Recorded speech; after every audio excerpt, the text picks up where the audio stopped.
अस्सलाम वालेकुम जी। मेरा नाम नवीद सुल्तान है। उम्मीद करता हूँ कि आप लोग खैरियत से होंगे। अच्छा, बहुत सारे अरसे से तकरीबन 1.5 साल हो गया है हम लगे हुए हैं एडिक्शन के ऊपर काम कर रहे हैं। ठीक है। और एडिक्शन यानी कि नशा का आदी हो जाना या नशे के मर्ज़ में मुब्तला हो जाना। ठीक है। तो ऐसे में हमने बहुत सारी फाइंडिंग्स देखी, बहुत सारा डेटा, क्योंकि एज अ रिसर्चर में बहुत सारा डेटा देखता था। तो कुछ जगहों पर मुझे ये लग रहा था कि शायद डेटा में फ्लॉज हैं, यानी कि सच्चाई नहीं बताई जाती। जो कि एक्चुअली हमारे पास डेटा मौजूद होता है उसको कहीं तोड़ मोड़ किया जाता है। ठीक है। उसकी वजह ये थी, एक तो हमारे पास रजिस्टर्ड अदारे नहीं थे, और दूसरा ये था कि अदारों का ज़ाहिर बात है कारोबार भी होता है, तो पेशेंट्स ज़्यादा होने की वजह से जो हमारे प्रोफेशनल्स होते हैं उनकी तादाद कम होती है, तो डेटा जो है वो रख नहीं पाते। तो यहाँ पर मैं आपको कुछ चीज़ें बताऊँगा। वो वाले लोग जिनके घर में कोई भी फ़र्द जो एडिक्शन का शिकार है, वो या कोई ख़ुद भी एडिक्शन का शिकार है, वो भी आप ज़रूर सुनिएगा, ताकि आपको आइडिया हो सके, आगे आपका ट्रीटमेंट बेहतर तौर पर प्लान किया जा सके। अच्छा, अभी तक का पिछले 1 साल में हमने 1 साल में 120 क्लाइंट को एडमिट किया। ठीक है। हमारी दो तरह की सर्विसेज होती हैं, एक ऑनलाइन है और एक एडमिशन क्राइटेरिया पे जो पूरा उतरते हैं हम उनको एडमिट करते हैं। अब एडमिट होने वाले क्लाइंट्स में से हमारे पास शिज़ोफ्रेनिया के भी होते हैं, एडिक्शन के भी होते हैं, पर्सनालिटी डिसऑर्डर्स के भी होते हैं, या वो तमाम प्रॉब्लम्स जिनके लिए एडमिशन ज़रूरी हो जाता है वो हम लोगों को एडमिट करते हैं। ठीक है। ऐसे में हमने तमाम लोगों का ऑनलाइन का भी और फिज़िकल वालों का भी अपने पास डेटा रखा, ताकि नेक्स्ट ईयर जब हम आगे काम करने लगे तो हमें पता चल सके कि हम जो काम कर रहे हैं कि आया कि वो वाकई ही कारआमद है, जो क्लाइंट जिसके ऊपर हम काम कर रहे हैं उसके लिए भी वो फ़ायदेमंद है कि नहीं है, जो फैमिली इंटरवेंशन हम करवा रहे हैं क्या वो भी फ़ायदेमंद है कि नहीं है, और डिफरेंट कंट्रीब्यूटिंग फैक्टर्स के ऊपर हमने बातचीत की। सबसे पहले मैं आपको ये बता दूं कि हमारे पास अक्सर लोग ये कहते हैं कि आपका तरीक़ाकार क्या होता है किसी को भी एडमिशन करने का। तो आप देखें, जब कोई भी आता है हमें सबसे पहले पूछता है जी कि आप अपने रेट्स बता दो। देखें, रेट्स की बात तो तब होती है कि जब हम देखें कि क्लाइंट की एडमिशन उसके लिए फ़ायदेमंद होगा कि नहीं होगा। मिसाल के तौर पर मैं आपको यहाँ पर एक चीज़ बता दूँ कि हमारे पास अक्सर क्लाइंट जब आते हैं वो पूछते हैं कि भाई आपके पास कैपेसिटी है कि नहीं है, फ़लाँ सहूलियात हैं कि नहीं है। तो हम उनको ये देखते हैं कि आया कि आपकी नीड क्या है। फॉर एग्ज़ाम्पल हमारे पास एक क्लाइंट आया, उनकी इनकम ही टोटल मंथली 20-25 हज़ार रुपये हैं, जिसमें उन्होंने घर के अखराजात चलाने हैं, सारा कुछ करना है। तो अगर वो एडिक्शन का ट्रीटमेंट करवाएंगे प्राइवेटली तो उनको महंगा पड़ेगा। अब ऐसे में हम फिर क्या करते हैं, मुख्तलिफ़ अदारों को अप्रोच करते हैं जो फ्री ऑफ कॉस्ट होते हैं। फिर हम वहाँ पर पहले रब्ता कर लेते हैं, पूछ लेते हैं कि जी इस तरह से, वो भी जो हमें मालूमात देते हैं वही हम फैमिली को बता देते हैं कि ये सिस्टम होगा। तो बहुत सारे क्लाइंट्स ऐसे होते हैं जो कि अपनी मर्ज़ी से नहीं जाना चाहते, फैमिली को प्रॉब्लम्स फेस कर रही होती है, फैमिली भी, वो क्लाइंट खुद भी। तो फिर फैमिलीज़ कहती हैं कि नहीं यार इसको हम पिक करवा लेते हैं, यानी कि कोई अदारा है इसको पिक कर ले, यानी कि वो क्राइसिस का टाइम होता है। ऐसे में बहुत सारे अदारे सर्विस, इवन कि हम खुद भी सर्विस देते हैं, हम जाकर क्लाइंट को लेकर आ जाते हैं, लेकिन चंद ही दिनों के बाद जो है ना उसको डिस्चार्ज कर दिया जाता है। तो ये भी डिफरेंट एक सिनेरियोज़ होते हैं जो कि हम फैमिली के साथ पहले डिस्कस कर लेते हैं कि पॉसिबिलिटीज़ क्या हैं। सिंपली हमारा ये है कि आप हमारी मालूमात लेते हो, मैं आपको मालूमात यहाँ से भी दे देता हूँ। क्लाइंट को आपने नशा करते देखा या आप उसको पता है, श्योर हो, ठीक है, आप उसका फैमिली मेम्बर हो, यानी कि आप उसके वालिद हो, वालदा हो, बहन हो, भाई हो, ठीक है। अगर मिसेज हो तो क्या उसकी बाकी फैमिली भी इस चीज़ में एग्रीड है कि नहीं है, और क्या वो खुद कितना किस हद तक एग्रीड है, और उसकी वाइटल कंडीशंस क्या हैं। ऐसा तो नहीं कि बहुत ज़्यादा कमज़ोर हो और उसको बहुत सारी बीमारियां हों जिसकी वजह से अगर वो यहाँ पर आए तो उसको अपनी मेडिकल इमरजेंसी की नौबत आ पड़े, बजाय इसके कि उसकी ड्रग की ट्रीटमेंट हो रही हो। ठीक है। बहुत सारी चीज़ें देखने के बाद फिर हम उसका इंटेक करते हैं। इंटेक करने में मेडिकल ऑफिसर जो है उसके वाइटल्स वगैरह चेकअप करते हैं, कि फिर इसी तरह से वो टेस्ट लिख के दे देते हैं कि HIV के हैं या ड्रग प्रोफाइलिंग है, ठीक है, बेसलाइन टेस्ट हैं जो भी हैं, हेपेटाइटिस C के हैं, उनको देखा जाता है कि आया कि अगर उसका टेस्ट जो है खुदा न खास्ता कोई पॉजिटिव आ चुका है जैसे कि HIV, तो फिर उसके आगे मैनेजमेंट प्लान क्या की जाएगी, क्या उसको कहीं रेफ़र कर दें या उसको अपने पास ही रखें, तो क्या वो सारे लवाजमात होते हैं। ठीक है। इसके अलावा हम फैमिलीज़ के डायनामिक्स देखते हैं कि आया कि फैमिली किस हद तक सपोर्टिव है, कि क्लाइंट अगर हमारे पास दाखिल है तो किस टाइम तक उनको हम बुलाएंगे तो वो आ सकते हैं, फैमिली सेशंस ले सकते हैं, क्लाइंट की अपनी इंसाइट कितनी है, ये सारी चीज़ें देखने के बाद उसको हम एडमिट करते हैं। और अमूमन 3 माह का ही दौरानिया होता है और हमने अपनी वेबसाइट पर भी इसकी तमाम कंडीशंस हमने लिखी हुई होती हैं कि कौन सी सहूलियात हैं जिसके लिए हम कौन सी सर्विस मतलब कि कितना चार्ज कर रहे हैं। ठीक है, हमारा ऐसा नहीं है कि एक ही कमरे में एक बंदा हो उससे 10,000 चार्ज कर रहे हैं, इससे 6 कर रहे हैं, 2 कर रहे हैं, 1500 कर रहे हैं, ऐसा नहीं है। हमारे पास एक की स्टैंडर्डाइज चार्जेस होते हैं, वो आपको पता चल जाएगा। लेकिन हमारे पास मैं एक और चीज़ बता दूं कि जो अहम चीज़ होती है आपका वहाँ पर स्टाफ कौन सा है। ठीक है, हर अदारे में एक ऑर्गेनोग्राम होता है, जैसे कि आप हमारा यहाँ पर देख सकते हैं।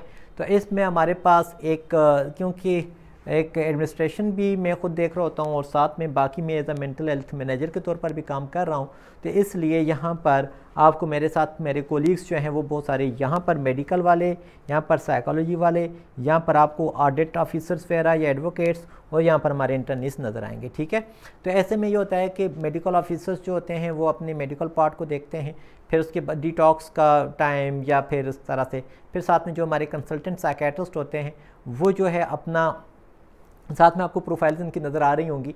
तो हमारे जो कंसल्टेंट साइकेट्रिस्ट हैं वो साइकेट्री के पॉइंट ऑफ व्यू से देख रहे होते हैं, जैसे कि 33% हमारे पास ऐसे क्लाइंट्स हैं जिनको हर हाल में साइकेट्रिस्ट की ज़रूरत है, यानी कि उनको हर हाल में साइकेट्रिस्ट की मेडिसिन की ज़रूरत थी या है। ठीक है, फिर इसी तरह से जो मेडिकल के हमारे पास क्लाइंट्स हैं तो सारी बात है उनमें से भी तकरीबन 60-70% को मेडिसिन की ज़रूरत होती है, बेसिक मेडिसिन की, पेन किलर्स या जो भी हो गया, जो कि एक मेडिकल ऑफिसर्स ही वो करते हैं। इसके अलावा मैं अगर आपको बता दूं कि हम जो अपनी स्टडीज़ कर रहे हैं, जिसको हम कहते हैं कि एविडेंस बेस्ड स्टडीज़, जिसका डेटा हमारे पास मौजूद है, तो देखें मुख्तलिफ़ अदारे, मुख्तलिफ़ यूनिवर्सिटियाँ इंटरनेशनल कॉन्फ्रेंसेस या लोकल कॉन्फ्रेंसेस करवा रही होती हैं और हम अपने डेटा को अपनी टीम के साथ मैनेज कर रहे होते हैं, और साथ ही हमारे जो साइकोलॉजिस्ट हैं वो काउंसलिंग कर रहे होते हैं और अपना रिकॉर्ड अप टू डेट रख रहे होते हैं। ठीक है, हमारे क्लिनिकल साइकोलॉजिस्ट क्लिनिकल वर्क कर रहे होते हैं, इसी तरह से जो अप्लाइड साइकोलॉजिस्ट हैं वो अपने डेटा वगैरह के ऊपर काम कर रहे होते हैं, फिर फैमिलीज़ के साथ सेशंस वगैरह, वो सारी चीज़ें जो होती हैं, हर साइकोथेरेपी के रिज़ल्ट्स जो हैं, टेस्टों के जो रिज़ल्ट्स हैं, मेडिकल टेस्ट के जो रिज़ल्ट्स हैं, ईच एंड एवरीथिंग को on record up to date रखा जाता है, ताकि हम किसी भी कॉन्फ्रेंस में जाएँ या अपना रिसर्च पेपर जब पब्लिश करने लगें तो हमें उसकी मीन्स ऑफ वेरिफिकेशंस का पता हो, कहीं से वो रिजेक्ट ना हो।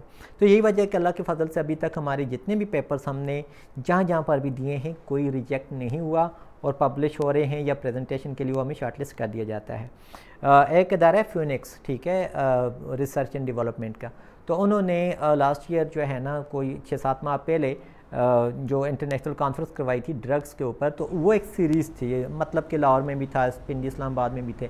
तो हमने वहाँ पर जैसे कि लाहौर में हमने यूनिवर्सिटी ऑफ सेंट्रल पंजाब में एक प्रेजेंटेशन दी थी कि comorbidity between substance use disorder and mental health issues इन पाकिस्तान, यानी कि मेंटल हेल्थ के इश्यूज़ जो हैं उनके माबेन और जो ड्रग एडिक्शन है उसके माबेन क्या क्या इश्यूज़ हैं, बिहेवियरल इश्यूज़ हो सकते हैं, बहुत सारी चीज़ें। फर्दर मैं आपको एक और चीज़ बता दूँ कि एडिक्शन के दौरान एडिक्शन के यूज़ करते हुए जो डिवोर्स की रेशो बढ़ चुकी है उसका भी, या सेपरेशन के रेशो जो बढ़ चुके हैं उसके ऊपर नेक्स्ट स्टडी हमारी इंशाल्लाह ताला कुछ दिनों तक आ रही है। इसी तरह से एक और हमने स्टडी की, इसी कॉन्फ्रेंस में हमने उसको प्रेजेंट किया, family dynamics as a contributing factors to substance use disorders, यानी कि फैमिली की डायनामिक्स क्या है, फैमिली के करैक्टरिस्टिक्स क्या हैं जो कि कंट्रीब्यूट कर रहे हैं कि एक बंदे को धकेल रहे हैं कि वो ड्रग यूज़ करे, यानी कि उसको सपोर्ट नहीं मिल रही और वो एक कंट्रीब्यूटिंग फैक्टर की सूरत में आ रहा है। इसी तरह से एक अदारा है हौसला के नाम से, उन्होंने कायद-ए-आज़म यूनिवर्सिटी में नेशनल इंस्टीट्यूट ऑफ साइकोलॉजी में NIP में एक कॉन्फ्रेंस करवाई, और जिसमें हमने अपनी जो रिसर्च का जो पेपर हमने प्रेजेंट किया उसमें इफ़ेक्टिवनेस ऑफ रेजिडेंशियल रिहेबिलिटेशन, यानी कि क्या वो रेजिडेंशियल ट्रीटमेंट जो है वो है कि नहीं है इफ़ेक्टिव, फिर उसके बाद counselling intervention with the treatment of SUDs यानी कि सब्सटेंस यूज डिसऑर्डर, और को अकरिंग जो मेंटल हेल्थ डिसऑर्डर्स हैं इनके साथ, यानी कि एक अदारे के अंदर कोई बंदा दाखिल होता है तो वहाँ पर उसको काउंसलिंग दी जाती है और उसकी कितनी इफ़ेक्टिवनेस है जो ड्रग की वजह से मुख्तलिफ डिसऑर्डर्स आए हैं, चाहे फैमिली की है, एंजाइटी डिसऑर्डर है, जो भी है, ठीक है, एंजाइटी है, डिप्रेशन है, या इवन के पर्सनालिटी डिसऑर्डर्स हैं, क्या काउंसलिंग या जो साइकोथेरेपिस्ट प्रोवाइड कर रहे हैं उसका कोई इफेक्टिवनेस है कि नहीं है, उसके ऊपर हमने किया, तो ये भी हमारी इसके रिज़ल्ट जो है ना बड़े अच्छे हैं। फिर इसके अलावा एक और ये अदारा है national university of medical sciences NUMS, यहाँ पर हमने एक कॉन्फ्रेंस में अपने पेपर्स दिए। पहला था prevalence of the HIV and hepatitis C in drug addiction. तो यहाँ पर हम आपको ये बता दें कि तकरीबन हमारे पास 10 to 15% अभी डेटा इस तरह से है जहाँ पर क्लाइंट्स को HIV और हेपेटाइटिस सी पॉजिटिव आ रहा है, और ये ज़्यादा उनमें आ रहा है जो कि इंजेक्शन का यूज़ कर रहे हैं, ठीक है। फिर उसी तरह से एक और हमारा रिसर्च पेपर है, relationship between substance use disorder and cognitive impairment, baseline cognitive evaluation through informal base. इसमें जो है मिस सनम ने वो किया था, इसके बारे में वो ज़्यादा बेहतर जानती हैं क्योंकि कॉग्निशन इम्पेयरमेंट जितना भी है वो जो भी आता है उसमें, ठीक है। अगर अगला हम देखें तो एक और था, the relationship of psycho social factor on the amphetamine substance use disorder. जैसा कि आगे फिर हमने लिखा हुआ है कि एम्फेटामिन जो है उसका जो है आपकी रिलेशनशिप में और इन सारी चीज़ों के ऊपर कितना असरात हो रहे हैं, ठीक है। मज़ीद हम इसको मज़ीद वो देखेंगे कि एम्फेटामिन, क्योंकि हमारे पास तकरीबन 70% ऐसे क्लाइंट्स आ रहे हैं जो कि आइस को यूज़ कर रहे हैं, इसको एम्फेटामिन बोल रहे हैं, तो उसका इंसान के साइकोलॉजिकली, सोशली और उसकी पर्सनालिटी के ऊपर, ठीक है, कितने असरात आ रहे हैं। इवन के बहुत सारे केसेस हमने ऐसे देखें कि जो शिज़ोफ्रेनिया डायग्नोस किए गए और जब हम उसकी डीप स्टडी में गए तो पता चला कि उसको ड्रग इंड्यूस साइकोटिक फीचर्स थे, यानी कि वो एक ख़ास ड्रग एम्फेटामिन लेने की वजह से या उसको ओवरडोज होने की वजह से उनके अंदर इस तरह के हालात पैदा हो रहे थे। एक और स्टडी इंशाल्लाह जल्द आने वाली है कि जो लोग एडिक्शन के दौरान मतलब कि अपने एडिक्शन ट्रीटमेंट के दौरान किसी अदारे के अंदर होते हैं तो वहाँ पर उनको कितने % अपने आप को नुकसान पहुँचाने के ख्यालात आते हैं या कितना वो नुकसान पहुँचाने की कोशिश कर सकते हैं अगर उनको सही तरीके से जो है ना ट्रीट ना किया जाए। इसके अलावा अगर हम एक और देखें आगे, क्लाइंट सेक्टर एक और था UMT, university of management technology Lahore में, इसमें एक इंटरनेशनल कॉन्फ्रेंस हुई थी और इसमें हमने अपनी एक स्टडी दी थी कि client satisfaction with tele psychotherapy, यानी कि ऑनलाइन जो हम साइकोथेरेपी कर रहे हैं क्लाइंट उसके हवाले से कितना सेटिस्फाइड है। तो उस टाइम हमारे पास तकरीबन 300 का डेटा था जो लोग हमें अप्रोच कर चुके थे, ऑनलाइन जो क्लोज़ हो चुके थे। अभी हमारे पास ये 6000 का डेटा है जो कि हम फर्दर जो है इसके ऊपर हम काम कर रहे हैं, वो भी हम करेंगे कि आया कि साइकोलॉजिस्ट को भी तो इसमें से प्रॉब्लम्स आ रही हैं वो किस हद तक हो सकती हैं। मज़ीद अगर मैं आपको बताऊं कि अभी एक नेक्स्ट कॉन्फ्रेंस आ रही है IUB में, इस्लामिया यूनिवर्सिटी बावलपुर में, उसमें हम 2 पेपर्स इंशाल्लाह ताला प्रेजेंट करने जा रहे हैं। एक है challenges faced by psychologist while dealing online clients, ठीक है, यानी कि जब हम ऑनलाइन काम कर रहे होते हैं तो उसमें हमें क्या क्या वो परेशानियाँ आ रही हैं। अब आप ये देखें कि ऑनलाइन का मतलब ये नहीं है कि बस ये हो गया, ऑनलाइन ट्रायल स्क्रीनिंग है एक तरह की, और क्लाइंट को फिर देखना क्या आया कि उसको जो हेल्प आउट की ज़रूरत है, उसको कहीं रेफ़र करना है तो उसको हम रेफ़र कर सकें। इसके अलावा हमें एक और है social psychological and psychiatric consequences of amphetamine, again उसमें इन यूथ, क्योंकि मेजॉरिटी जो है हमारे पास यूथ लोग, यंग लोगों की है, और उनमें क्या क्या इश्यूज़ आ रहे हैं उनकी स्टडीज़ के ऊपर, उनकी बाकी चीज़ों किस तरह से डिस्टर्ब हो रही हैं, ये भी हम कर रहे हैं। और यहाँ पर से शुरू होती है हमारी एविडेंस बेस्ड प्रैक्टिसेस, यानी कि गुज़श्ता साल 7 अप्रैल को जब हमने अपनी क्लिनिक का आगाज़ किया था, हमारे पास कोई इस तरह का परफेक्ट डेटा नहीं था जिसकी बेस पे हम कोई बात कर सकें या हम किसी का कह सकें। हम दूसरों के तजर्बात को हम डिस्कस कर सकते थे या दूसरों की स्टडीज़ को, उस पर भी हमारे क्वेश्चंस होते थे कि भाई ये डेटा कैसे लिया गया। जैसे कि 1000 शिज़ोफ्रेनिया के क्लाइंट्स का अगर कोई कहता है तो फिर हम उसमें ये देखते थे कि क्या ये ड्यूरेशन कितनी है, ठीक है, और शिज़ोफ्रेनिया में भी जेनेटिक है, ड्रग इंड्यूस साइकोटिक फीचर्स हैं, आप किस चीज़ को कह रहे हो। तो इस तरह के क्वेश्चन जब रेज़ करते थे तो फिर खुद ही हमें आइडिया हो जाता था कि भाई हमें खुद को ही इन चीज़ों के ऊपर काम करना पड़ेगा ताकि हमारे पास मल्टीपल वेरिफिकेशंस हों और हम किसी बंदे को फॉल्स डायग्नोस ना कर दें। क्योंकि अगर फॉल्स पॉजिटिव आप डायग्नोस करते हो एक बंदे को, खुदा न खास्ता HIV है, एक बंदे को HIV है नहीं तो आप उसको कहते हो कि HIV है, तो उस बेचारे की तो ज़िंदगी डिस्टर्ब हो जाएगी ना। तो इसी तरह से अगर एक बंदे को कोई पर्सनालिटी डिसऑर्डर है नहीं तो आप उसको कहते हो तो ज़ाहिर बात है वो भी एक प्रॉब्लम आती है। तो इसलिए एविडेंस बेस्ड प्रैक्टिसेस जिस पे आपका क्लाइंट को भी पता हो बहुत ज़रूरी होती हैं। इसी तरह से एडिक्शन के क्लाइंट्स के हवाले से मैं बता रहा था कि जो भी आते हैं मेरी कोशिश होती है कि मैं उनके साथ खुद इंटरवीन करूं और ख़ुद उनको साथ में लेके चलूं। तो अल्लाह का शुक्र है अभी तक हम जितनों को भी लेकर चले मेरे ख्याल से 7 जो है ना 7 के 8 हो गए मेरे ख्याल से जो रिलैप्स केसेस हैं, ठीक है। और उनकी भी कुछ वजूहत हैं। हम हर एक फैमिली को डिस्चार्ज स्लिप के ऊपर हम रिलैप्स प्रिवेंशन प्लान भी लिख के देते हैं कि भाई अब आप घर में जाओगे तो क्या क्या चीज़ें हैं जहाँ पर आप लेक कर सकते हो, ठीक है। ऐसा नहीं है कि आप इन्वायरमेंट चेंज करो। लोग कहते हैं ना कि जी इन्वायरमेंट चेंज कर दो, देखें ज़बरदस्ती से कुछ भी नहीं होता। इन्वायरमेंट, उसी इन्वायरमेंट में मैं भी हूँ, मेरा भाई भी होगा, मेरा दोस्त भी होगा, तो उन्हीं में से एक बंदा ड्रग यूज़ करना शुरू कर दिया, तो इन्वायरमेंट का फैक्टर ज़रूर है, हम ये नहीं कहते। लेकिन ऐसा है कि क्लाइंट को तो एम्पावर हमने करना है कि भाई आपने किस हद तक अपने आप को मैनेज करना है। अच्छा, मैं आपको थोड़ा सा अपने स्ट्रक्चर के बारे में बता दूं। ये हमारे पास एक रूम है, इसमें हम ना काउंसलिंग करते होते हैं, ठीक है, और या फैमिली सेशंस हम अमूमन यहाँ पर करते हैं। तो इसमें ये हमारे पास स्ट्रक्चर है थोड़ा सा, ठीक है। इसमें हम फैमिली सेशंस करते हैं, अमूमन साइकोलॉजिकल सेशंस यहाँ पर होते हैं। और फिर ये जो है हमारी जनरल क्लास है, क्योंकि हम लेते बहुत कम क्लाइंट हैं, बहुत ज़्यादा हम बड़ी तादाद में नहीं लेते। जैसे कि मैंने कुछ दिन पहले सुना कि एक अदारे में 400 जो हैं क्लाइंट्स बंद किए हुए हैं, और साइकोलॉजिस्ट सिर्फ 2 हैं, मेडिकल ऑफिसर 2 हैं, ठीक है। और तो ये बहुत मुश्किल होता है इस तरह से मैनेज करना। तो इसलिए हमारी कोशिश होती है कि हम कम लोगों को रखें और ज़्यादा फैसिलिटेट करें। एक और चीज़ मैं आपको बता दूं अगेन कि हमें सबसे ज़्यादा जो प्रॉब्लम फेस करनी पड़ रही है, हमें उस तरह से करनी पड़ रही है कि जिन लोगों के पास रिसोर्सेज नहीं है, पैसे नहीं है, और वो फिर जब कहते हैं कि भाई हमें कोई सर्विस ऐसी हो कि जहाँ पर हम वो करें, तो हम जब NGOs वगैरह का मैपिंग की हमने, तो हमने उनसे जब उनकी पूछा कि आप फ्री ऑफ कास्ट करते हो, उन्होंने कहा जी बिल्कुल हम फ्री ऑफ कास्ट करते हैं ये वो। तो जब हमने जिनके नाम के साथ ट्रस्ट, फाउंडेशन, इस तरह से जो होती है ना, जो प्योर मतलब के डोनर फंडेड या चैरिटी बेस्ड ऑर्गेनाइजेशंस होती हैं, तो जब हमने उनके पास क्लाइंट्स को रेफ़र करना चाहे, तो फिर वहाँ पर हमें ये फेस हुआ कि वहाँ पर उनका जी कि हमारे पास तो कोई फ़ंड नहीं है, अब तो पेशेंट को हमें पैसे देने ही पड़ेंगे। तो ऐसे में फिर हमारे लिए, उस क्लाइंट के लिए भी चैलेंज हो जाता है कि भाई अब मैं जाऊँ किधर। तो ऐसे में हमने फिर मज़ीद अब हम कोशिश कर रहे हैं, जैसे कि ANF का मैट्रिक है वो बहुत अच्छे से काम कर रहे हैं, लेकिन वहाँ पर क्राइटेरिया ये है कि पेशेंट को कुछ टाइम पहले अपनी रजिस्ट्रेशन करवानी पड़ती है। तो ये भी एक परेशानी है, इसके ऊपर भी हम देख रहे हैं कि हमें जो मालूमात मिले, आप हमें ज़रूर मुझे कमेंट कर दो। यहाँ पर कोई अदारा फ्री ऑफ कॉस्ट अगर ट्रीटमेंट कर रहा है, अगर कोई वो अपनी फ़ीस ले रहा है, तो वो साथ में उसको मैनेज कर बता दें कि इतनी फ़ीस है। हमारा ना बायोसाइको सोशल मॉडल है, यानी कि इंसान की मेडिकल लाइफ को भी देखा जाता है, इंसान की साइकोलॉजिकल कैपेसिटीज़ को भी देखा जाता है, और इंसान की सोशल लाइफ को भी देखा जाता है, और कहीं ना कहीं उसकी स्पिरिचुअल लाइफ को भी, और फिर साथ ही इंसान की ऑक्यूपेशनल लाइफ, यानी कि उसकी नौकरी चाकरी के क्या है।